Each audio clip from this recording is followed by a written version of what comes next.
Defence Minister Rajnath Singh convened an important meeting today on the rising terror-related incidents in the Union Territory of Jammu and Kashmir.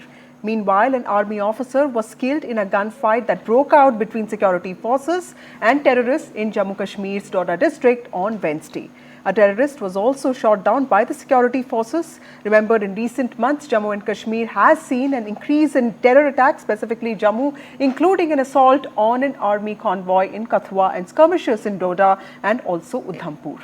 This has been a cause of concern. Security forces across Jammu and Kashmir have been placed on high alert ahead of Independence Day. Remember, India celebrates its 78th Independence Day tomorrow. This is being done to ensure public safety. Now, this comes even as the Election Commission is holding consultations with central government officials to assess the security situation in Jammu and Kashmir ahead of scheduling assembly polls in the Union Territory, besides discussing the possible challenges and concerns as well as the availability of security forces. Remember, the ECI has indicated its intent to hold J&K polls within the September 30th deadline set by the Supreme Court by announcing the special summary revision of electoral polls and other poll-bound states in June. An EC team recently visited J&K last week to assess the poll preparedness and now has also set up this customary meeting with MHA to discuss what can be the probable security arrangements.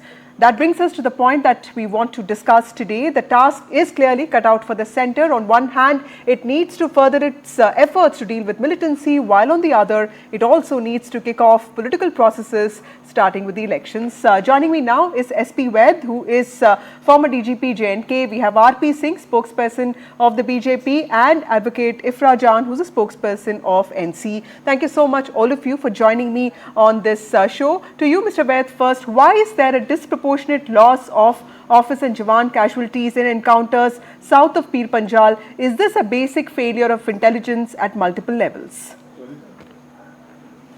No, I don't think it is failure of intelligence. Basically, you know what has happened, that a group of highly trained terrorists have managed to enter inside Jammu region particularly, but Jammu and Kashmir overall. But they have managed to enter in last few months from LOC and the IB sector of Jammu region, and they are basically highly trained in jungle warfare, mountain warfare, and they are doing all these attacks after a lot of surveillance on the army's movement, after a lot of recce of the army's movement or security forces movement, and they are armed with the American M4 carbine, which they had left in Afghanistan. So that gives them a huge advantage, both in terms of terrain and with these weapons, which are equipped with night vision device, equipped with sniper capability. You know, they can hit from 500, 600 meters, and precisely, and they are that's what they are doing. They are aiming at the leader of the force. So you see more loss of officers. Yes. Today also we lost a captain, young captain. Earlier attack in Assar. Today it was Assar. Earlier in another attack in Doda district. The army, another captain was shot. So this is what they are doing to demoralize J&K, the forces, particularly the army. Right. And that is what is giving them advantage. And I think the leadership has to find an answer to this. Absolutely. Let me ask this to RP Singh, somebody who has actually tracked Jammu and Kashmir very closely. Mr. Singh, a spurt in militant attacks in Jammu and Kashmir clearly has cast a shadow, not just on the upcoming assembly elections, but generally even on the Amarnath Yatra and other things. What do you think really changed? Because many areas in J&K that have been peaceful till now are also witnessing an uptick in attacks. Well, Vasudha, there is a situation controlled in Kashmir. The focus has shifted from Kashmir to Jammu now.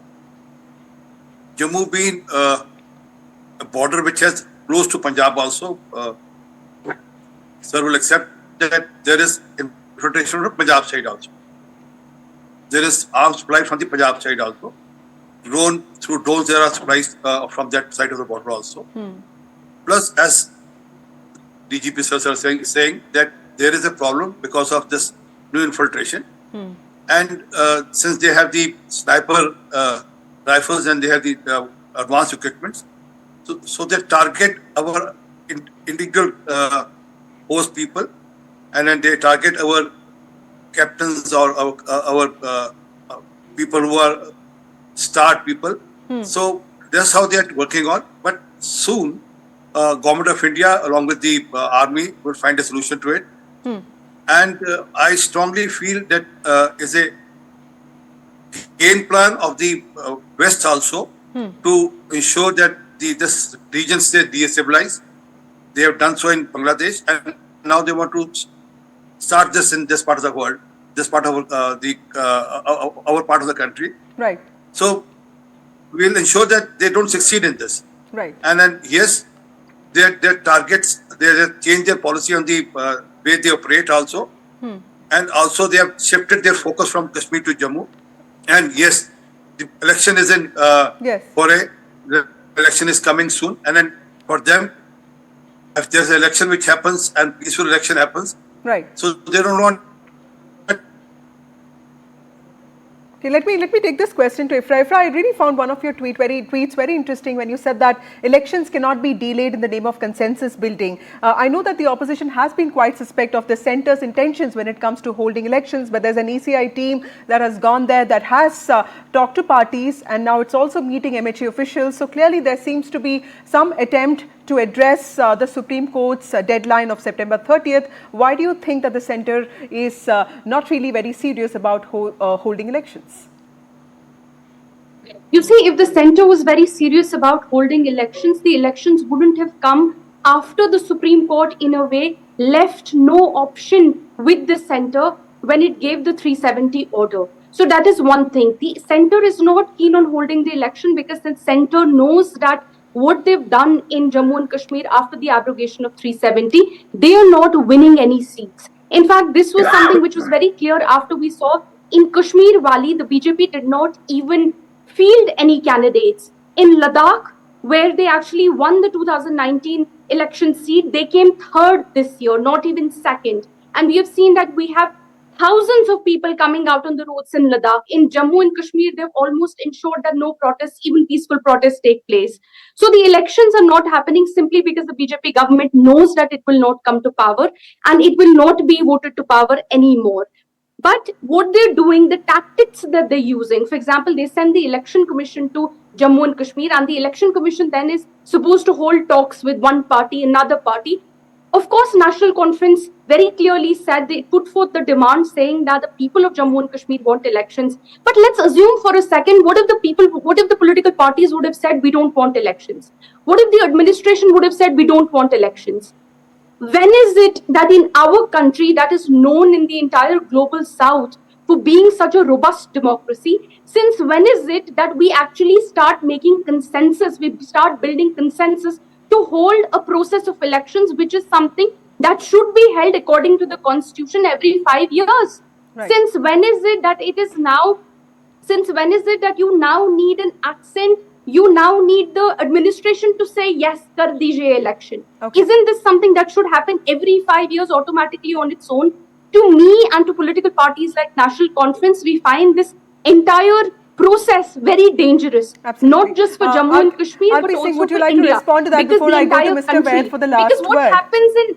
Because what happens here in Jammu and Kashmir eventually happens in the rest of the country. So we would also want to remind our fellow countrymen and women that what's happening here will also knock at your doors. Mr. Arti Singh, would you like to respond to that? Because this is a serious charge that the government is already serious about hosting elections, because, you know, despite you sending the ECI, how are you going to play this balancing act between ensuring that security is in place and also the political process is kick-started?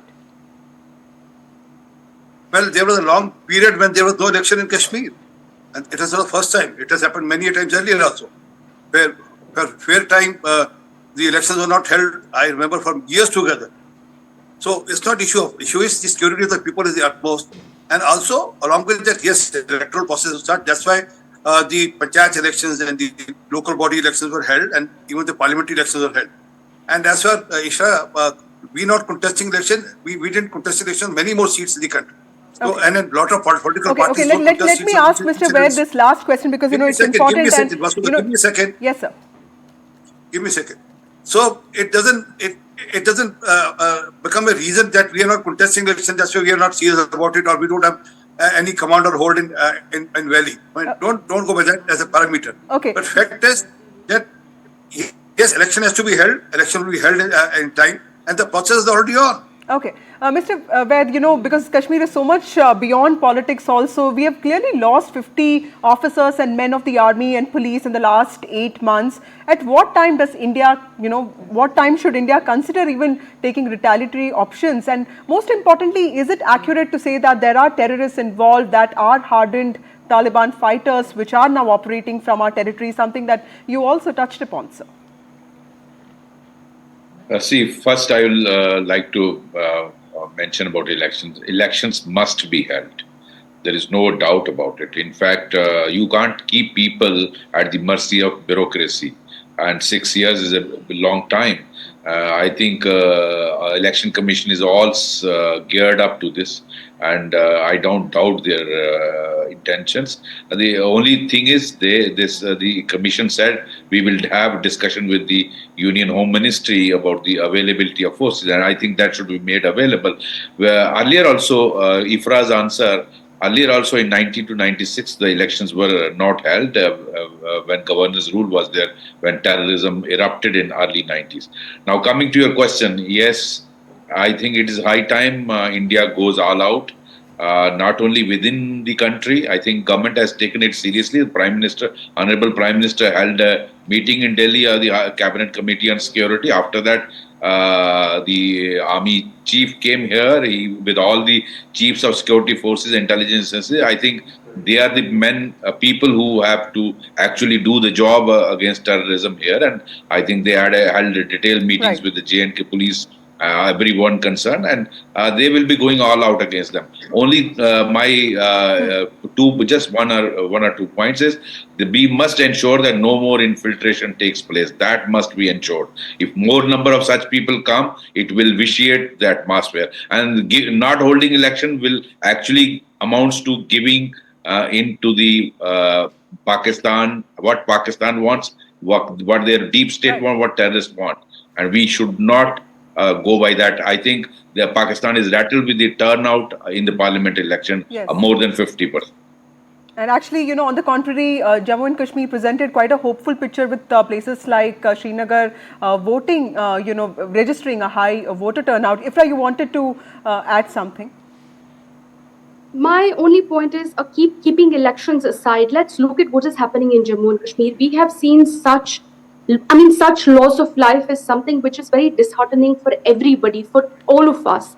It was a young captain who died. This is actually a stark reminder of how, in spite of what the BJP goes on and says on television every night, this is a stark reminder that situation in Jammu and Kashmir, especially in the Jammu region, has been allowed to deteriorate. Okay, and I'm out of time completely. Thank you all of you for joining me on this show. Clearly, there needs to be a strategic recalibration for peace in Jammu and Kashmir, even as sincere attempts have to be made to restore the political process in the Union Territory. Thank you so much for watching NDTV. Time for a short break.